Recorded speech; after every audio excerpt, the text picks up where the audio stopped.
Welcome to News Geelong here on this Wednesday night, the 31st of March 2010, final day of the first quarter of this wonderful year. Tonight on News Geelong, we cover the Rip Curl Pro Surfing Classic, which is held at our world-famous Bells Beach, and a very special report, including a couple of very special interviews with top female surfers that will be competing down at Bells Beach over the Easter weekend. In the world of sport, Pulsating's Tim Mitchell reports to us on what is happening in the world of Geelong sport, including catching up with John Dunne and what happened in the main events of the Geelong Racing Club meeting last Friday afternoon. And in the world of weather, sparkling Larni Salathiel with updates on what is happening, particularly over the next couple of days leading up to Good Friday. And then, of course, on Good Friday, we'll update you with what's happening over the full Easter weekend. The City of Greater Geelong announced last year the creation of the Geelong Art and Cultural Precinct. It's a specific project, a master plan that has been drawn up in conjunction with the City of Greater Geelong, and work has already begun, including work on the Geelong Library, the Geelong Art Gallery, Geelong Performing Arts Centre and the Geelong Courthouse Precinct. Colin Mockett speaks with Peter McMullen, who's the chairman of the Precinct Committee. Plans to redevelop Geelong's cultural district have been on the drawing board for several years now. But finally, things are beginning to move. Behind me, as you can see, Geelong Performing Arts Centre's main performance area, what used to be the Ford Theatre, is being refurbished as a playhouse. And money this week was allocated to redevelop Geelong's library.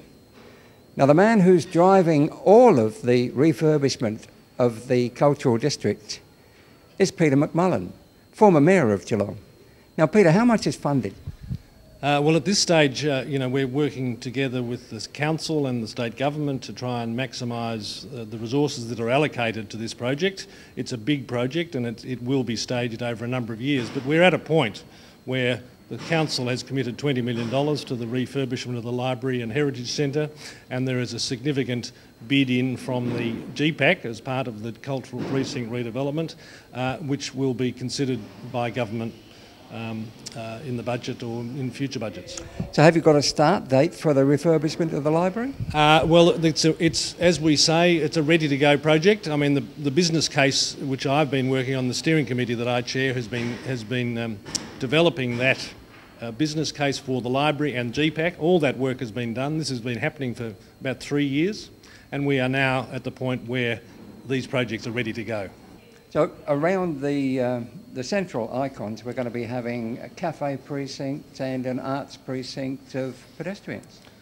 Well, I think all of those elements will be part of it, but obviously, you need to upgrade some tired facilities. GPAC needs an upgrade. The library needs an upgrade. We're ready for that. Thank you, Peter. Thanks, Colin. Colin Mockett, News Geelong, Channel 31. Thank you very much to Colin Mockett and to Peter McMullen.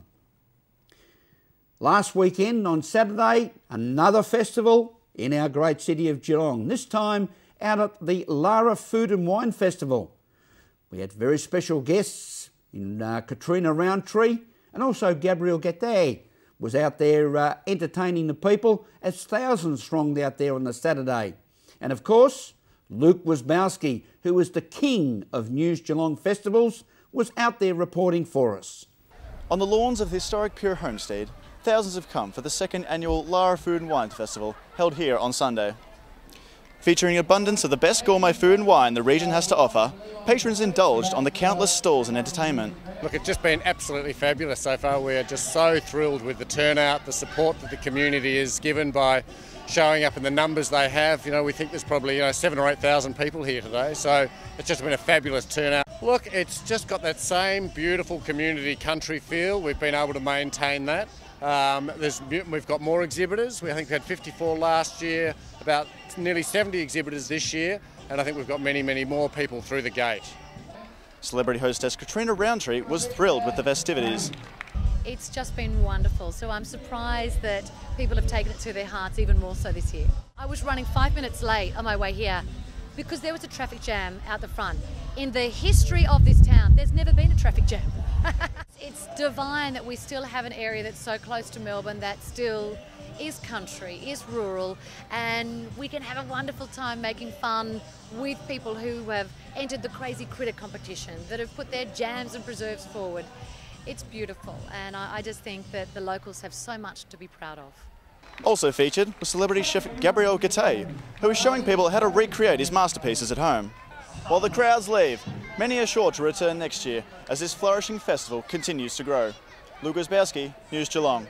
Thank you very much, Luke, and keep up the great work. You certainly enjoy those festivals and the little tidbits that go along the side. The romance of dance. Who can well remember down here in Geelong in Murrabble Street the wonderful days of the Geelong Pt1, a magnificent dance hall that has held some wonderful memories of romance and dance.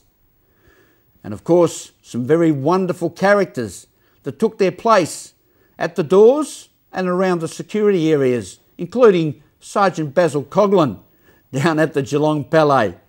Colin Mockett caught up with the Romance for Dance, the display that's on down at the National Wool Museum. Now, you might be surprised to learn that you are not in a dance hall. This is the National Wool Museum. Now, I was at a nightclub in Geelong the other day, and there was a sign on the door saying nobody wearing studded necklaces or wristlets would be allowed in. Well, that's very, very different from the times when people used to meet at the Geelong Pt1, because there they used to have somebody on the door who would sniff your breath. And if you had been drinking, you wouldn't be allowed in to dance the night away. That's the name of the exhibition that's going on right now at the National Wool Museum. It is a whole lot of artefacts and dresses, pictures, all about the golden years of the Geelong Pt1. Did you ever dance at the Pt1? I certainly did in my late teenage years. I was, I won't say a regular there, but yes, I had been there and met a number of boys there, and yes, the romantic years. I heard once that virtually everybody over the age of 50 met their partner at the Geelong Pt1. You didn't meet your partner there, did you? No, I didn't. He wasn't a dancer, so no, we certainly didn't meet there during the dance years. Makes